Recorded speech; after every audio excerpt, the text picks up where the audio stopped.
অর্জুন তো অহনাকে জড়িয়ে ধরে বলল, অহনা তুমি আমাকে কথা দাও, তুমি আর কখনো আমাকে ছেড়ে কোথাও যাবে না। ঠিক সেই মুহূর্তে অহনা অর্জুনকে বলে, তুমি আমাকে মাফ করে দাও, আমি অনেক বড় ভুল করেছিলাম, আমি আর কখনো এরকম ভুল করব না। ওনার কথা নিয়ে অর্জুন তো জড়িয়ে ধরল। শুধু তাই না, এরপর তো অর্জুন এবং ওনার পরিবারের অনুষ্ঠানে সবাই আনন্দ উল্লাস করতেছে। ঠিক তখনই ওখানে ওনার মা চলে আসলে। ঠিক সে মুহূর্তে দুর্গা দেবী ওনার মাকে বলে, বেআইন, আপনার মেয়ে ওনা তো চাকরি পেয়েছে, এখন আর আপনাকে অন্যের বাড়িতে থাকতে হবে না, আপনি এখন থেকে আপনার মেয়ে ওনার সাথে ওনার বাড়িতে থাকবেন। দুর্গা দেবীর এই কথা শুনে অর্জুনের কাকিমা এবং পিসিমা তো একদম রেগে যায়। ঠিক এমনটাই দেখতে পারবেন আগামী পর্বে। তাই এই পর্বটি সবার আগে পেতে এক্ষুনি আমার ইউটিউব চ্যানেলটা সাবস্ক্রাইব করে ভিডিওটাতে লাইক দিয়ে দেখতে থাকুন। ছবি ভিউয়ার্স বড়লোক ভাই ছোটলোক বউ নাটকের 154 নাম্বার পর্বে আপনারা দেখতে পারবেন অর্জুন তো একা একা রুমে অনার জন্য অপেক্ষা করতেছিল। ঠিক সেই মুহূর্তে রাইবাড়ির বড় বৌমা অর্জুনের কাছে আসে এবং সে রাইবাড়ির বড় বৌমা অর্জুনকে বলে, কি হয়েছে ছোট ঠাকুরপো, তোমার ঘুম আসতেছে না? ঠিক সেই মুহূর্তে অর্জুন বলে, আসলে ভাবিও আসবে, এসে বাতি জ্বালিবে, আমার ঘুম ভেঙে যাবে, এজন্য আমি এখনো ঘুমাইনি। তখনই রাইবাড়ির বড় বৌমা বলে, ওকে, ও মানে? তখনই অর্জুন বলল, কেউ তো আমার রুমে আসতে পারে, আমি কি কারো নাম ধরে বলেছি? ঠিক সে সময় রাইবাড়ির মেজো বৌমা পারুল বলে, আমার জানা মতে তো কেউই আসবে না। তখনই অর্জুন বলে, আসবে না?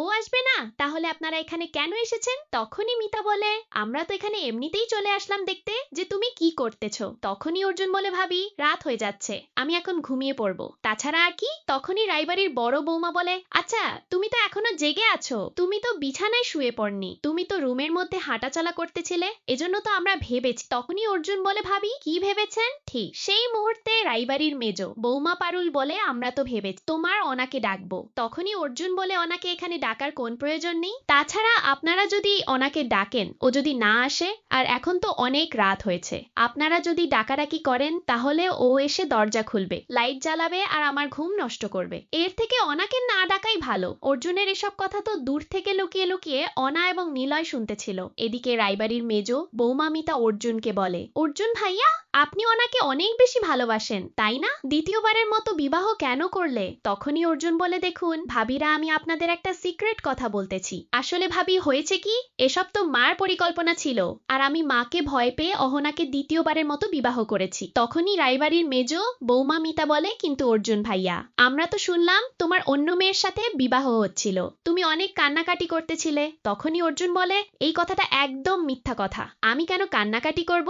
এই কথা আপনাদেরকে নিশ্চয়ই অহনা বলেছে তাই না? তখনই রাইবাড়ির বড় বৌমা বলে, না অনা এই কথা বলেনি। ঠিক সেই মুহূর্তে নিলয় ওখানে গিয়ে অর্জুনকে বলে, আমিও তো শুনলাম, সত্য মামাই তো বলল বিবাহের দিন তোমার মুখের দিকে তাকানো যাচ্ছিল না, তুমি একদম ভেঙে পড়েছিলে। তখনই অর্জুন বলে, দিদি আপনারা সবাই আমার কথা বিশ্বাস না করে সত্য মামার কথা বিশ্বাস করতেছেন, সত্য মামার কথা বিশ্বাস করে কোন লাভ নেই, উনি মন গড়া গল্প বানায়। তখনই রাইবাড়ির বড় বৌমা বলে, আচ্ছা ঠিক আছে, কিন্তু অর্জুন অহনা যখন তোমাকে চন্দন টিকা লাগাচ্ছিল তখন তুমি তো কান্নাকাটি করেছিলে, আর তুমি তো এই কথাও বলেছিলে তুমি দ্বিতীয়বারের মতো অন্য কোনো মেয়েকে বিবাহ করতে চাও না। তখনই অর্জুন বলে, ভাবি এসব কথা মিথ্যা, অনা আপনাদেরকে সব ভুলভাল বলতেছে, তাছাড়া ভাবি ওনার কথা একদম বিশ্বাস করবেন না। ঠিক সেই মুহূর্তে রাইবাড়ির মেজো বৌমা মিতা অর্জুনকে বলে, অর্জুন ভাইয়া তুমি একদম ঠিক বলতেছ, ওনার মুখে তো যখন যা আসে তাই বলে দেয়, কিন্তু তোমার টোকেন দাদা তো ওখানে ছিল।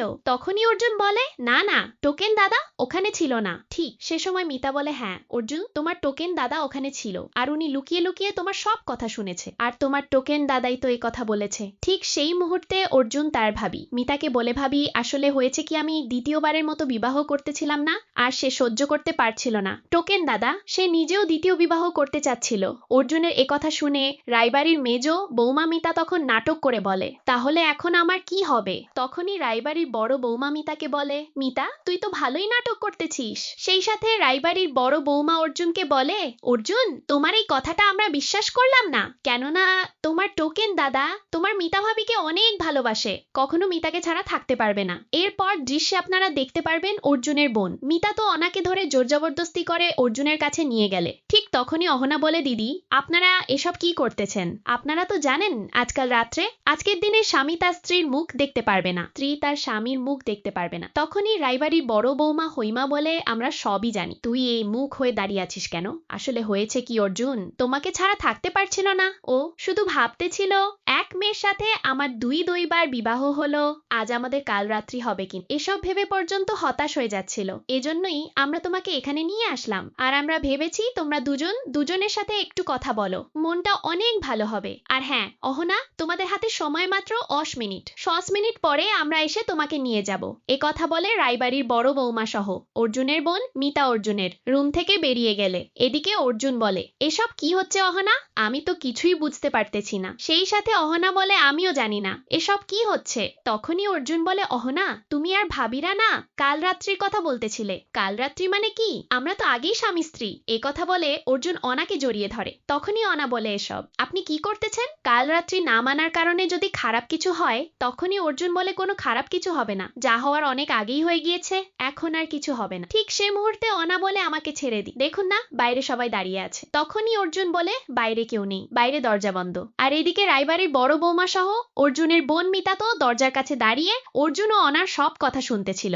এদিকে অনা অর্জুনকে বলে, দিদিরা তো কাল গ্রামের লোকদেরকে দাওয়াত দিয়েছে। তখনই অর্জুন বলে, এটা তো অনেক ভালো কথা, গ্রামের লোকদেরকে দাওয়াত দেওয়াতে তোমার তো অনেক ভালো লেগেছে তাই না? তখনই অনা বলে, এই বিষয়টা নিয়ে আমার একটুও ভালো লাগেনি, আমি তো ভাবতেছি আপনার বিবাহ যদি অন্য মেয়ের সাথে তাড়াতাড়ি হয়ে যেত তাহলে। তখনই অর্জুন বলে, ও আচ্ছা, আমিও তো এটাই চাচ্ছিলাম, আমার যেন অন্য একটা মেয়ের সাথে বিবাহ হয়, আমি নতুন করে ওই মেয়েটাকে অনেক ভালোবাসবো, আমার মাও তো এটাই চায়, কিন্তু হঠাৎ করে আবার ওই পুরনো মেয়ে নতুন বধূ সে যে আমার বাড়িতে চলে এসেছে। তখনই অহনা বলে, আচ্ছা এখন সব দোষ আপনি আপনার মায়ের উপরে চাপিয়ে দিচ্ছেন, আপনারও তো ইচ্ছা ছিলই দ্বিতীয় বিবাহ করা, তাছাড়া আপনি তো আমাকে বলেছেন আপনি দ্বিতীয় বিবাহ করতে চান না। তখনই অর্জুন বলে, আমি তো শুধু তোমার মন ভালো করার জন্য এ কথা বলেছি। ঠিক সে মুহূর্তে অহনা বলে, ও আচ্ছা, আপনি আমার মন ভালো রাখার জন্য এই কথা বলেছেন, তবে আপনি কি জানেন আমি এই দ্বিতীয় বিবাহ কেন করেছি? শুধু আপনার মন ভালো রাখার জন্য। তাহলে আমিও মন থেকে চাচ্ছিলাম না যে আমার বিবাহটা আবারও পুরনো স্বামীর সাথে হোক। অনার এ কথা শুনে অর্জুন বলে, ও আচ্ছা, তাহলে তোমার কি ইচ্ছা ছিল?